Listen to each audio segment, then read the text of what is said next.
अस्सलाम वालेकुम रहमतुल्लाहि व बरकातुहू। उम्मीद करती हूँ ठीक ठाक होंगे। पहली वीडियो के साथ आप सबके सामने हाजिर हो चुकी हूँ और आज का जो मेरा व्लॉग है वो है मेरे स्ट्रॉलर्स के बारे में। मेरे स्ट्रॉलर्स जो कि सारे धोने वाले थे, तो मैंने सोचा कि मेरे पास आज टाइम है तो मैं इनको धो लेती हूँ। मैंने इनको धोने के लिए तसले में पानी डाला और इनको धोने लगी। जब मैंने इनको अच्छे तरीके से मल के गर्म पानी में धो लिया तो अब मैंने इनको छत पर फैलाना था। मैं लेकर छत पर गई और यहाँ पर आपको दिखा रही हूँ। अब मैंने ये स्ट्रॉलर्स उठाए और मैंने एक स्ट्रॉलर लटका दिया। अब चूंकि मैं भूल गई थी कि मैंने पहले जो स्ट्रॉलर स्किन कलर का लटकाया उसकी मैंने वीडियो नहीं बनाई, तो मैंने जल्दी जल्दी मोबाइल उठाया और दूसरा स्ट्रॉलर उठाया। तो दूसरे स्ट्रॉलर को उठाते हुए एक हाथ के साथ वीडियो बनाती रही और एक हाथ के साथ स्ट्रॉलर फैलाती रही। अब मैं ये मुकम्मल तौर पर फैला चुकी थी, इसको सेट कर लिया था। और अब इसको सेट करने के बाद मैंने दूसरा स्ट्रॉलर भी आपको दिखा दिया और उसके बाद मैंने मोबाइल रख दिया और अच्छे तरीके से सारे स्ट्रॉलर्स फैला दिए। अब मैं ये सोच रही थी कि मैं नीचे चली जाती हूँ और वापस आकर फिर स्ट्रॉलर ले जाऊँगी, लेकिन फिर मैंने सोचा कि मैं नीचे जाऊँगी 5 मिनट बाद दोबारा होंगे तो स्ट्रॉलर्स चूँकि जॉर्जेट में है तो ये जल्दी खुश्क हो जाएंगे, तो मैं ले जाऊँगी। अब भी मैं ये सोच रही थी कि सारे स्ट्रॉलर्स नीचे गिर गए और मुझे बहुत गुस्सा आया। मैंने कहा ठीक है, मैं इनको दोबारा से लटका देती हूँ। मैंने इनको दोबारा लटका के इनके ऊपर इनकी बहनों को भी बिठा दिया। मैंने कहा कि आप बैठो और जब मैं फ्री हो जाऊँगी, जब आप लोग खुश्क हो जाओगे, फिर मैं आपको ले जाऊँगी। अभी मैं इतनी बात सोच ही रही थी कि ये जो पीच कलर का स्ट्रॉलर है इसने मुझे अपनी औकात दिखा दी। इसने कहा कि देखना मैं तुम्हारे साथ करता क्या हूँ। उसने कहा बाजी। मैंने कहा जी। कहते मैं तो नीचे गिरने लगा। मैंने कहा ठीक है बेटा, तुम गिर लो, लेकिन तुम्हारे से ज़्यादा तेज़ मैं खुद हूँ। अगर तुम गिरोगे तो मैं भी तुम्हारा इलाज कर लूँगी। खैर ये मुझे बाजी अलार्म दे के खुद रुक गया था। अब ये इसने जैसे ही मुंह दूसरी तरफ किया तो मुझे पता चल गया कि अब इसका इरादा है कि मैं साथ वालों के घर में जाकर गिर जाऊं, ताकि मुझे वहाँ से कोई सीन सून ऑन हो जाए मेरा। खैर मैंने इसको वो सारे काम करने से पहले मैंने इसको सीधा किया और मैंने ये इस लकड़ी को उठाया और उठा के मैंने इसको वापस छोड़ दिया जहाँ पर लकड़ियाँ पड़ी थी बाकी। खैर मैं वापस आई तो ब्लू स्ट्रॉलर नीचे गिरा पड़ा था। अब मैंने उस ब्लू स्ट्रॉलर को उठाया और उसको उठाने के बाद मैंने दूसरा साथ जो स्ट्रॉलर पड़ा था मैंने इसको भी उठा लिया। अब इन दो स्ट्रॉलर्स को उठाने के बाद मैंने चूँकि आगे जाना था और अगले स्ट्रॉलर्स उठाने थे, लेकिन उनके ऊपर भी एक लकड़ी रखी गई थी। अब मैंने उस लकड़ी को उठाया, बहुत भारी लकड़ी थी और एक हाथ से उठाना भी मुश्किल था, लेकिन खैर है जो काम मुश्किल हो वो भी मैं करती हूँ क्योंकि मुझे आदत है मुश्किल काम करने की। खैर मैंने ये काम किया और उसके बाद मैं आई, दूसरा स्ट्रॉलर मैंने ये वाला उठाया जो मुझे काफ़ी देर से तंग कर रहा था, जिसने मुझे बहुत गुस्सा भी दिलाया। खैर इसको उतारने के बाद अब मैंने ये ब्लू स्ट्रॉलर उतारा और इससे आगे जो मैंने स्ट्रॉलर उतारना था उसके ऊपर मैंने रखी थी ईंट। अब मैं ईंट को नीचे रखना चाह रही थी, लेकिन ईंट को मैंने उठा के साइड दीवार पे इसलिए रख दिया था क्योंकि मेरे पाँव बहुत ज़्यादा चल रहे थे और मैं बगैर जूते के ऊपर गई थी। खैर मैंने दूसरा स्ट्रॉलर भी उतार लिया। सारे स्ट्रॉलर्स उतारने के बाद मैंने अपने बाजू पर लटका ली और यहाँ पर आपको दिखाने लगी। खैर यहाँ पर मैं स्ट्रॉलर्स आपको दिखा रही थी और उसके बाद फिर मैं स्ट्रॉलर्स लेकर नीचे आ गई। जब मैं स्ट्रॉलर्स लेकर नीचे पहुंची तो मुझे गुस्सा आया था, मेरे पाँव जल रहे थे। मैंने ज़ोर से उठा के फेंक के चेयर के ऊपर। अब मैंने कपड़े इस्त्री करने थे। कपड़े इस्त्री करने में मेरे से एक गलती हो गई कि मैंने छोटे स्टोर पे कपड़े इस्त्री करना शुरू कर दिया। खैर इसके ऊपर मैंने छोटा स्टोर रखा, दूसरे कमरे से ला के इसके ऊपर मैंने जैनमाज रखा और जैनमाज रखने के बाद मैंने इसके ऊपर एक चादर बिछा दी। उस चादर को बिछाते हुए आप देख सकते हैं मैंने कितनी मुश्किल से बिछाई थी, क्योंकि ये मेरे से ठीक बिछ नहीं रही थी। जब मैंने ये चादर बिछा ली तो उस चादर के बिछाने के बाद फिर मैंने अब स्ट्रॉलर प्रेस करना शुरू करने थे, लेकिन उससे पहले मुझे इस्त्री चाहिए थी। मैं इस्त्री को दूसरे कमरे से लेके आई, दूसरे कमरे से नहीं सॉरी, साथ अलमारी में पड़ी हुई थी। मैंने अलमारी से इस्त्री निकाली और इस्त्री निकालने के बाद मैं इस्त्री को लेकर अपनी मंजिल पर पहुंच चुकी थी। और अपनी मंजिल पर पहुंचने के बाद मैंने जो सबसे पहला कारनामा अंजाम दिया वो मैंने इसकी तार को सीधा किया और इस स्विच उठाया और सॉकेट में लगा दिया, बटन ऑन कर दिया। अब मैंने इस्त्री को फुल कर दिया ताकि किसी को मसला ना हो, यानी कि मुझे मसला ना हो। अब मैं स्ट्रॉलर उठाने के लिए आई और स्ट्रॉलर उठाकर ले गई। जाकर मैंने ऐसे फेंका जैसे स्ट्रॉलर मैंने इस्त्री करना ही नहीं है, किसी और ने कर देना। खैर करना तो मैंने ही था, वो मुझे पता भी था मैं नहीं करना, मेरे अलावा किसी ने करके भी नहीं देना क्योंकि चीज़ मेरी है। खैर मैंने इस्त्री करना शुरू कर दिया। अब मैंने इस्त्री करने से पहले मैं आपको एक बात बताती हूँ मेरे साथ सीन क्या हुआ। मैंने चूँकि जगह तंग थी तो मैंने इस्त्री नीचे रख दी। अब इस्त्री नीचे रखी और मैंने स्ट्रॉलर को सोचा कि खोल के अच्छे से इस्त्री करती हूँ। चूँकि पहला था तो जुनून ज़रा ज़्यादा था। जब हम काम शुरू करते हैं ना तो हमें बड़ा जुनून होता है, लेकिन जैसे वो काम थोड़ा आगे आगे जाता है ना हमारा जुनून कम होता जाता है, और मेरे साथ भी कुछ ऐसे ही हुआ। खैर मैंने स्ट्रॉलर इस्त्री करना तो शुरू कर दिया खोल के, लेकिन मेरे साथ बहुत बुरा हुआ। मैंने तकरीबन 10 मिनट में ये स्ट्रॉलर प्रेस किया। कैसे, मैंने एक दफ़ा फुल खोल के प्रेस किया, फिर मैंने इसकी सिंगल तय लगाई, उसके बाद मैंने डबल लगाई, फिर ट्रिपल लगाई, फिर चौथी तय लगाई, पाँचवीं लगाई और एंड में आकर छठी सातवीं तय पे मैंने स्ट्रॉलर को फोल्ड किया। खैर हर तय में मुझे डबल साइड से इस्त्री करना पड़ा। मुझे बड़ा गुस्सा आया। मैं इस्त्री करती तो रही, लेकिन मैंने सोचा कि बिस्मिल्लाह दोबारा जब तुम ये काम करोगी तो तुम ऐसे नहीं करोगे। खैर मैंने अपने आप को समझाया और दोबारा जो स्ट्रॉलर इस्त्री करना था उसके बारे में मैंने सोच लिया कि मैंने कैसे करना है।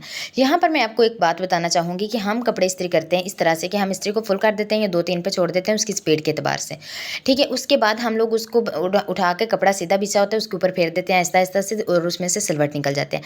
जब आप कपड़े को इस तरह से इस्त्री करते हैं तो आप खुद देखिएगा 5 मिनट बाद या 10 मिनट बाद या कहीं पर बैठने के बाद, कहीं खड़े होने के बाद या कपड़ा रखने के बाद आपको पता चलेगा कि आपने कपड़े कैसे बुरे इस्त्री किए थे, क्योंकि उसके साथ ही उसमें सिलवट आ जाते हैं। मैं अक्सर जगह पर इस चीज़ को नोट करती हूँ कि कपड़े कौन कैसे प्रेस करते हैं, क्योंकि अब मैं नहीं, अक्सर लोग इस चीज़ को देखते हैं कि कपड़े प्रेस करने का तरीका क्या है। कपड़े प्रेस जो अच्छे तरीके से कपड़े प्रेस किए जाते हैं उनमें सिलवट जल्दी नहीं आता। उसका तरीका मैं आपको बताती हूँ कि इस्त्री को बिल्कुल नॉर्मल कर दें, 1 पे 2 पे अपनी स्पीड के लिहाज से कर दें। उसके बाद इस्त्री को 2-3-4 मिनट के लिए खुला छोड़ दें। आपको जितने में लगे कि इस्त्री हमारी अच्छे से गर्म हो जाएगी। जब इस्त्री अच्छे से गर्म हो जाए तो उसको उठा के थोड़ा ज़ोर लगा के कपड़े के ऊपर रगड़ें ताकि आप अच्छे से इस्त्री कर सकें। खैर, जब आपने इस्त्री कर लिया कपड़े को, तो उसके बाद आपके अगर मर्द कपड़े पहनते हैं और मर्द का कपड़ा आप इस्त्री करते हो तो आप वो जब बाहर जाएंगे तो बाहर के लोगों में इज़्ज़त होगी। और आपने पहले मुहावरा सुना होगा कि औरत की गैरत का अंदाज़ा मर्द की गैरत का अंदाज़ा उसकी औरत के लिबास से लगाया जा सकता है। लेकिन अब यहाँ पर मेरा सुन लें कि औरत की जो अक्ल है उसका अंदाज़ा मर्द के कपड़ों की इस्त्री से और मर्द की सफाई से लगाया जा सकता है। खैर, यहाँ पर बात करने के साथ साथ आगे बात करती चलूँगी। यहाँ मैं स्ट्रॉलर तो प्रेस कर रही थी, लेकिन ये स्ट्रॉलर मेरे लिए किसी आजमाइश से कम नहीं था। मैंने शुक्र किया कि ये स्ट्रॉलर ख़त्म होने के करीब पहुँचा है, और जब ये स्ट्रॉलर ख़त्म होने वाला था तो मैंने कहा, या अल्लाह तेरा शुक्र है। और उसके बाद फिर मैंने दूसरे स्ट्रॉलर को जिस तरह से प्रेस करने का सोचा वो मैं आपको साथ साथ बताती जाऊँगी। उसके बाद ये है कि ये स्ट्रॉलर प्रेस हो रहा था और इस्त्री को मैं खुद अच्छे से इस्त्री नहीं कर रही थी, क्योंकि मुझे ज़रूरत इतनी थी कि बस मेरी डेली बेसिस पे जो वीडियो बनती है मेरी वो वीडियो रिकॉर्ड हो जाए। खैर, इससे ज़्यादा मुझे ज़रूरत नहीं थी, तो मैंने इससे ज़्यादा किया भी नहीं कि मैं एक स्टॉलर पे 15-20 मिनट लगाऊँ, नहीं। लेकिन अगर मुझे किसी मर्द के कपड़े इस्त्री करने पड़ते हैं या मुझे अपनी फैमिली में से किसी के कपड़े प्रेस करने पड़ते हैं तो मैं वो बहुत अच्छे और डिसेंट तरीके से करती हूँ ताकि बाहर जाएँ तो कोई इज़्ज़त हो, ठीक है। कपड़ा जुदा इज़्ज़त नहीं है, लेकिन आज के दौर में चूँकि हर इंसान इसी चीज़ को ज़्यादा देखता है और इसी चीज़ को जज करता है, तो इस वजह से यहाँ पर मैंने तकरीबन 3-4 स्ट्रॉलर प्रेस करने के बाद यहाँ मेरा ये स्ट्रॉलर चलने लगा था और मुझे बड़ी टेंशन हुई स्ट्रॉलर के चलने की कि मैं मोबाइल यूज़ करने लगी, और जब मैं मोबाइल यूज़ करके हटी तो मैं इधर पहुँच गई। खैर, उसके बाद मैंने सारे स्ट्रॉलर्स वगैरह इकट्ठे करके रख दिए थे। ये स्ट्रॉलर रह गया था इस्त्री करने वाला इसको इस्त्री करने के लिए मैं ले गई और इसको मैंने 3-4 तहें लगा दी। पहली कि इसको मैंने पहले सिंगल तह लगाई, उसको प्रेस किया एक साइड से, फिर मैंने उसी तह को जब डबल किया तो वो दूसरी साइड प्रेस होगी। उसी को जब मैंने थर्ड तह लगाई तो वो तीसरी सही अच्छे से इस्त्री हो गया और चौथी तह पे स्ट्रॉलर बंद हो गया। मतलब ये स्ट्रॉलर 3 मिनट से भी पहले प्रेस हो गया था। खैर, ये तरीका था आपके साथ जो मैंने शेयर किया स्ट्रॉलर्स के प्रेस करने के बारे में। खैर, यहाँ स्ट्रॉलर्स प्रेस हो गए, यहाँ मेरा काम जो था वो तमाम हो गया। और इसके बाद फिर जो मेरे जहन में एक तरकीब आ रही थी, मैं ये सोच रही थी कि पहले मैंने सिर्फ सोचा था कि मैं स्ट्रॉलर्स प्रेस करूँगी। जब मैंने स्ट्रॉलर्स वगैरह प्रेस कर लिए तो फिर मैंने सोचा कि क्यों ना अब इनके बारे में थोड़ा सा इस व्लॉग को आगे लेके जाया जाए ताकि इसके मिनट्स बढ़ जाएँ और इसमें थोड़ा इंटरेस्ट पैदा हो और मुझे थोड़ी आदत हो कि मैं कल को जब दूसरा व्लॉग बनाने लगूँ तो उसमें बहुत जल्दी मैं उकता ना जाऊँ। खैर, मैंने ऐसा ही किया कि मैं इसको व्लॉग को मज़ीद लंबा करने के बारे में सोचती रही, लेकिन अब ये स्ट्रॉलर भी प्रेस हो चुका था। इसको मैं शौक़ में मारते हुए इसके रिश्तेदारों के पास छोड़ने जा रही थी कि जाओ तुम अपने घर में। यहाँ पर सारे स्ट्रॉलर सीधे करके रख दिए थे और मैंने अपनी बहन को बोला कि अगर तुमने मेरे स्ट्रॉलर्स को हाथ लगाया तो मैंने तुम्हारे हाथ काट देने। और वो मुझे कहती है कि देखना कल तुम्हारे उठने से पहले पहले ये स्ट्रॉलर्स लेके मैं जा चुकी होंगी। खैर, मुझे उस पर गुस्सा भी है, लेकिन मुझे पता है उसने ले जाना है, लेकिन कोई मसला नहीं। खैर है, बहन है, छोटी है, नवाजिशात तो करने की मेरी आदत है। अब यहाँ पर स्ट्रॉलर्स की शेखे में मैं ये तो भूल गई कि मैंने इस्त्री बंद नहीं की। मैं जल्दी जल्दी वापस आई, मैंने आके इस्त्री बंद की और तार को ज़ोर से नीचे फेंका और वहीं छोड़ दिया। अब खाना खाना था, खाना खाने से पहले हाथ धोना सुन्नत है। मैं हाथ धोने के लिए पहुँच गई, हाथ धोए खाना लेके किचन से आई, उसकी वीडियो नहीं बनाई। यहाँ पर मैं खाना खाने लगी तो खाना शुरू करने से पहले पानी पीना सुन्नत है। मैंने पानी पिया और पानी को 3 घूंट में पीना सुन्नत है। मैं सुन्नत का भी ख्याल रखती हूँ, साथ साथ कोशिश करती हूँ और दुआ करें कि अल्लाह ताला अमल की तौफीक अता फरमाए। यहाँ पर पानी पी लेने के बाद मैंने अब गिलास रख दिया था और गिलास रखने के बाद मैं अपना नवाला तोड़ने लगी। नवाला तोड़ते हुए मैं आपको सिखा रही हूँ कि नवाला तोड़ते कैसे हैं। ये मेरे से जल्दी जल्दी में बड़ा नवाला टूट गया। खैर, मैंने इसको डबल करके खा लिया, कोई मसला नहीं। खैर है, कुछ लोग तो आधी रोटी का एक नवाला बनाते हैं। इसके बारे में आपको एक छोटी सी बात बताती हूँ कि एक दिन हमारे घर में एक मेहमान आए हुए थे। उन्होंने मुझे बोला कि मैंने सिर्फ 2 नवाले खाने हैं। मैंने उनके लिए छोटी सी रोटी बना दी और मैंने कहा कि ठीक है आप ये खा लें। उन्होंने कहा कि उन्होंने जब मैं सबके लिए मैंने खाना रखा तो वो खाना खाते हुए जो बड़ी रोटी थी जो मैंने अपने लिए बनाई है किसी और के लिए फैमिली मेम्बर के लिए बनी, तो उन्होंने उसके 2 लुक़मे बनाए और खा गए। ख़ैर मेरे ज़हन में वो बात फ़ौरन से आई कि ये 2 लुक़मे लोग ऐसे भी खाते हैं। ख़ैर यहाँ पर मैं खाना खा चुकी थी और खाना खाने के बाद अब मैं जाना था छत पे कपड़े लेने के लिए। अब मैं छत पे जा रही थी और मैं छत पे पहुंच चुकी थी, कपड़े मैंने ले लिए थे और मैं अब वापस आ रही थी। अब वापसी पे मैंने आपको कपड़े दिखा दिए कि कौन से कपड़े मैंने लिए हैं। जब मैं कपड़े लेकर नीचे पहुंची तो चूँकि गुस्सा आया हुआ तो मैंने ऐसे शर्ट फेंकी, उसके बाद मैंने ट्राउज़र फेंका और ट्राउज़र फेंकने के बाद मैंने अपना स्ट्रॉलर भी फेंक दिया, क्योंकि अब मैंने कपड़े प्रेस करने थे। प्रेस करने के लिए मैंने सबसे पहले कमीज़ फेंक दी और कमीज़ को भी ऐसे फेंका जैसे मैंने प्रेस नहीं करनी, किसी मुलाजिम ने आकर कर देनी है कि आओ भाई बेटा तुम बड़ी मासूम हो, हम तुम्हें इस्त्री करके देते हैं। लेकिन नहीं, कोई ऐसा नहीं है। आज के दौर में कोई ऐसा नहीं करता, हर कोई चाहता है कि मेरा काम हुआ मिल जाए। खैर यहाँ मैं कमीज़ प्रेस कर चुकी थी और कमीज़ प्रेस करने के बाद मैंने ट्राउज़र प्रेस किया और ट्राउज़र भी उठा के मैंने कमीज़ के साथ रख दिया। अब रह गया था स्ट्रॉलर। पहले मेरा दिल था कि मैं स्ट्रॉलर प्रेस ना करूँ, लेकिन फिर मैंने सोचा कि चलो कोई बात नहीं, करिए बेचारा जब 2 कपड़े कर लें तो चलो तीसरा भी कर ले। तो खैर मैंने स्ट्रॉलर भी प्रेस कर दिया। स्ट्रॉलर प्रेस करने के बाद मैंने इसको भी ट्राउज़र और शर्ट के साथ रख दिया। उसके बाद अब बारी थी मेरे मेकअप की। मैंने सबसे पहले फेंकी स्किन पॉलिश, उसके बाद मैंने स्क्रब रखा, उसके बाद मैंने अपनी रख दी क्रीम। ये मेरी फेवरेट क्रीम है वेलवेट टच। इसका रिव्यू भी दे देती हूँ कि ये बहुत अच्छी है, इसको ज़रूर इस्तेमाल करें। खैर उसके बाद थी बारी मेरे स्पंज की, जिसको मैंने हाफ़ किया था आज ही। उसके बाद मैंने स्पंज को हाफ़ किया और उसके बाद मैंने फेंका आईलाइनर के बाद ये लिपस्टिक की पूरी डिबिया मैंने रखी हुई है। जो कलर मेरा दिल करता है मैं लगा लेती हूँ और जो मुझे सूट करता है मैं वो लगा लेती हूँ। अब यहाँ बारी थी बैंगल्स की। ऐसा कैसे हो सकता है कि हर चीज़ को इस्तेमाल किया जाए लेकिन बैंगल्स ना पहनी जाए सूट के साथ की। खैर हर सूट के साथ रखी होती हैं और जिसके साथ नहीं होती उसकी शॉपिंग कर लेती हूँ अल्हम्दुलिल्लाह। खैर उसके बाद मैंने चूड़ियाँ लेके आई और लाकर मैंने चूड़ियाँ भी यहाँ रख दी थी। चूड़ियाँ रखने के बाद मैं वापस गई और पहले 2 सेट चूड़ियों के उतारे थे वो मैंने वापस लटकाने थे। अगर ना लटकाते तो मुझे जूते पड़ जाते और फिर आपकी बहन की बेइज्जती हो जाती। खैर मैंने यहाँ पर 2 जूते सॉरी कह रही हूँ, मैंने यहाँ पर चूड़ियों के जो 2 सेट पहले उतारे थे वो मैंने लटका दिए वापस। अब मैंने इसका दरवाज़ा बंद करना था और दरवाज़ा बंद करने से पहले मुझे अंदर की सारी सेटिंग ठीक करनी थी। वो मैंने सेटिंग ठीक करने के बाद दरवाज़ा बंद किया तो मुझे पता चला कि इस स्टैंड का तो शीशा है ही नहीं। उसके बाद मैंने स्प्रे निकाला, स्प्रे रखा और स्प्रे रखने के बाद फिर मैं ले आई जूते मैंने नीचे रखे क्योंकि अगर ऊपर रखते तो आप सब बातें करते।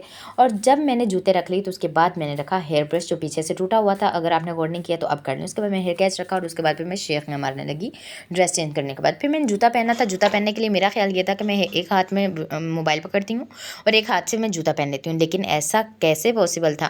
खैर मैंने बाहर से बच्ची को आवाज़ लगाई कि बेटा आओ और आकर मोबाइल पकड़ो और मैं वीडियो बना लूँ। बच्ची बड़ी हैरान कि ये हो क्या रहा है। खैर मैंने उसको मोबाइल पकड़ा, उसने मोबाइल पकड़ लिया और मैं जूता बंद करने लगी। जूता मुझे बहुत बुरा लगता है क्योंकि इसको बंद करना पड़ता है और बंद करना बहुत मुश्किल है।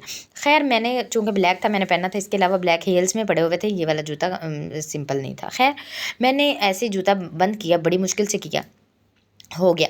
अब इसके बाद बारी थी बैंगल्स की। बैंगल्स मैंने पहनी थी। पहले मैंने सोचा कि इनको ऐसे ही पहन लेती हूँ, फिर मैंने सोचा कि नहीं एक तरफ ब्लैक पहन लेती हूँ एक तरफ वाइट पहन लेती हूँ। फिर मैंने कहा नहीं इनका 3-3 का कम्बिनेशन बनाती हूँ। फिर मैंने सोचा नहीं 3-3 का 2-2 का ठीक है।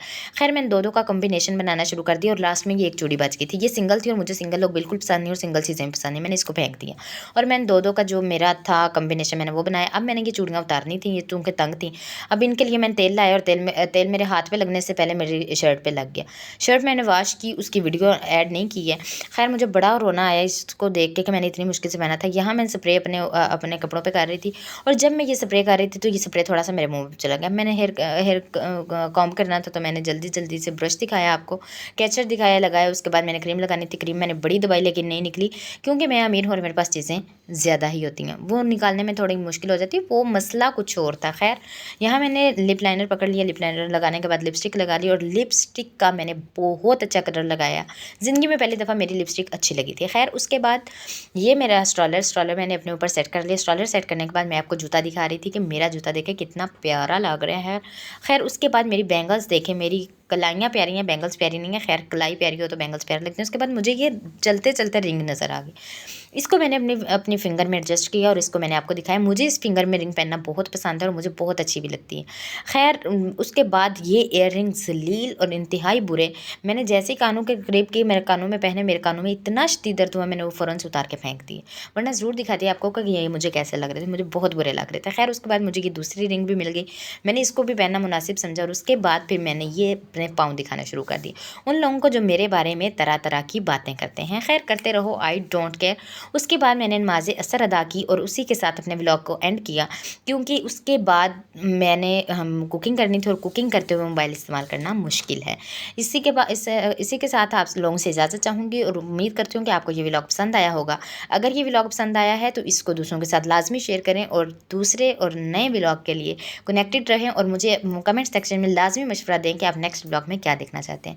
इसी के साथ आपकी प्यारी सी बहन, आपकी प्यारी सी बेटी आपसे इजाज़त चाहती है। स्टे ट्यून्ड, अल्लाह हाफिज़।